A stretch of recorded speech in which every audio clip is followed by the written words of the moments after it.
Hi friends, ನಾನು ನಿಮ್ಮ ಶರಣ್. ಹೊಸ ವಿಡಿಯೋಗೆ ಸ್ವಾಗತ.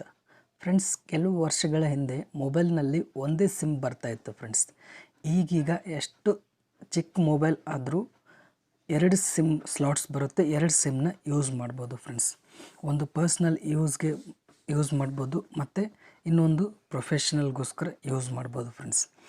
ಅದೇ ರೀತಿ ನಮ್ಮ ಮೊಬೈಲ್ನಲ್ಲಿ ವಾಟ್ಸಪ್ನ 2 ಯೂಸ್ ಮಾಡಿದರೆ ಹೇಗಿರುತ್ತೆ? ತುಂಬ ಚೆನ್ನಾಗಿರುತ್ತೆ ಫ್ರೆಂಡ್ಸ್. ಒಂದು ಪರ್ಸ್ನಲ್ ಮೆಂಬರ್ಸ್ಗೋಸ್ಕರ, ಅಂದರೆ ನಮಗೆ ಯಾರು ಇಂಪಾರ್ಟೆಂಟ್ ಇರ್ತಾರೋ ಅವ್ರಿಗೋಸ್ಕರ ಒಂದು ಸಪ್ರೇಟ್ ವಾಟ್ಸಪ್ ಯೂಸ್ ಮಾಡ್ಬೋದು, ಮತ್ತು ಎಲ್ರಿಗೋಸ್ಕರ ಇನ್ನೊಂದು ವಾಟ್ಸಪ್ ಯೂಸ್ ಮಾಡ್ಬೋದು ಫ್ರೆಂಡ್ಸ್. ಆ ಥರ ಯೂಸ್ ಮಾಡಬೇಕು, 2 ವಾಟ್ಸಪ್ ಒಂದೇ ಮೊಬೈಲ್ನಲ್ಲಿ ಯೂಸ್ ಮಾಡಬೇಕು ಅಂತಂದರೆ ಹೊಸ ಮೊಬೈಲ್ ಮತ್ತು ರೀಸೆಂಟಾಗಿ ಬರೋ ಆ್ಯಂಡ್ರಾಯ್ಡ್ ಮೊಬೈಲ್ಸಲ್ಲಿ ಈ ಫೀಚರ್ಸ್ ಇರುತ್ತೆ ಫ್ರೆಂಡ್ಸ್. ಈ ಫೀಚರಿಂದ ಒಂದೇ ಮೊಬೈಲ್ನಲ್ಲಿ ನಾವು 2 ವಾಟ್ಸಪ್ನ ಯೂಸ್ ಮಾಡ್ಬೋದು. ಬರೀ ವಾಟ್ಸಪ್ ಅಲ್ಲ, ಬೇರೆ ಬೇರೆ ಅಪ್ಲಿಕೇಶನ್ 2 ಅಪ್ಲಿಕೇಶನ್ನು ಯೂಸ್ ಮಾಡ್ಬೋದು ಫ್ರೆಂಡ್ಸ್. ಈ ವಿಡಿಯೋದಲ್ಲಿ 2 ವಾಟ್ಸಪ್ನ ಯಾವ ಥರ ಒಂದೇ ಮೊಬೈಲ್ನಲ್ಲಿ ಯೂಸ್ ಮಾಡಬೇಕು ಅಂತೇಳಿ ತಿಳಿದುಕೊಳ್ಳೋಣ ಫ್ರೆಂಡ್ಸ್. ಅದಕ್ಕಾಗಿ ನೀವು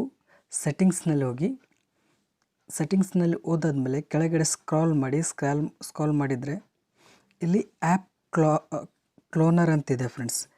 ಒಂದೊಂದು ಮೊಬೈಲ್ನಲ್ಲಿ ಬೇರೆ ಹೆಸರು ಇರುತ್ತೆ, 12 ಆ್ಯಪ್ಸ್ ಅಂತಿರುತ್ತೆ, ಈ ಥರ ಇರುತ್ತೆ ಫ್ರೆಂಡ್ಸ್. ನನ್ನ ಮೊಬೈಲ್ನಲ್ಲಿ ಆ್ಯಪ್ ಕ್ಲೋನರ್ ಅಂತಿದೆ. ಇದು ರಿಯಲ್ಮಿ 7i ಮೊಬೈಲ್ ಇದೆ ಫ್ರೆಂಡ್ಸ್.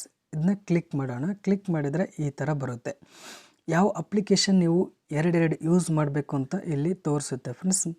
ನಾನು ಈಗ ವಾಟ್ಸಪ್ನ 2 ಯೂಸ್ ಮಾಡಬೇಕು ಅಂದ್ಕೋತೀನಿ. ಅದಕ್ಕೋಸ್ಕರ ಇಲ್ಲಿ ವಾಟ್ಸಪ್ನ ಕ್ಲಿಕ್ ಮಾಡೋಣ.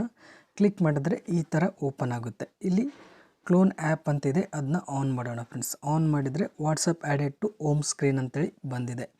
ಅಂದರೆ 2 ವಾಟ್ಸಪ್ ಆಗಿದೆ ಫ್ರೆಂಡ್ಸ್. ನೋಡಿ ಫ್ರೆಂಡ್ಸ್, ಈಗ ಫಸ್ಟ್ ಒಂದು ವಾಟ್ಸಪ್ ಇಲ್ಲಿದೆ, ಇನ್ನೂ ಒಂದು ವಾಟ್ಸಪ್ ಇಲ್ಲಿ ಬಂದಿದೆ ಫ್ರೆಂಡ್ಸ್. 2 ವಾಟ್ಸಪ್ ಈಗ ನನ್ನ ಮೊಬೈಲಲ್ಲಿ ಇದೆ. ಈಗ ಈ ಮೊಬೈಲ್ನಲ್ಲಿ ನಿಮ್ಮ ಇನ್ನೊಂದು ನಂಬರಿಂದ ನೀವು ಈ ವಾಟ್ಸಪ್ನ ಯೂಸ್ ಮಾಡ್ಕೋಬೋದು ಫ್ರೆಂಡ್ಸ್. ಯಾವ ಥರ ಇನ್ನೊಂದು ಮೊಬೈಲ್ನ ಎಂಟರ್ ಮಾಡಿ ವಾಟ್ಸಪ್ನ ಕ್ರಿಯೇಟ್ ಮಾಡಬೇಕು ಅಂತೇಳಿ ನಿಮಗೆ ಗೊತ್ತಿರುತ್ತೆ. ಮುಂದಿನ ಪ್ರೊಸೆಸ್ ನೀವೇ ಮಾಡ್ಕೋಬೋದು ಫ್ರೆಂಡ್ಸ್.